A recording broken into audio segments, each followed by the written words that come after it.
1956 Colonial white Thunderbird loaded with power accessories from Ford Motor Company.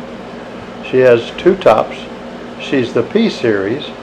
She's got the Ford-O-Matic 3-speed automatic transmission, Thunderbird air conditioning, Ford Masterguide power steering, power seats, power windows. Odometer is 58,049 miles.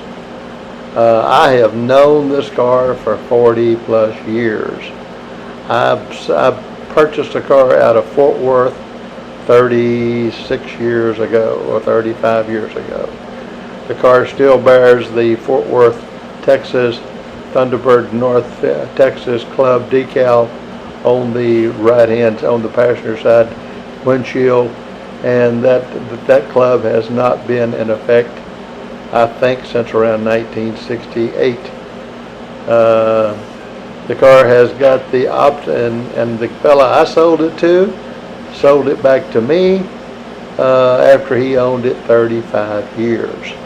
So if he hadn't have liked me, he probably wouldn't have sold me the car back, and if the car hadn't have been what she is, he probably would not be happy with me. She has Thunderbird air conditioning. She has Ford's Masterguide power steering, 4-way power seats, power windows, the Optima cool radiator. In our Thunderbird shop, we have recently rebuilt all the power steering components. We replaced the rear main seal on the engine, rebuilt the original fuel pump, and rebuilt the original carburetor. We cleaned the bottom side and refinished it. She's got driver quality paint with the touch-up. So put the car under some bright lights and she won't look as nice as a Minter paint job that's many times 2/3 the price of this car. So it's got driver paint.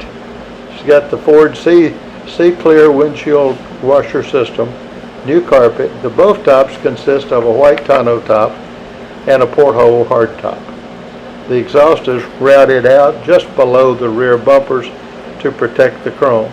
She's got a high quality body and she's heavily optioned. A 1956 Colonial white Thunderbird, number 645.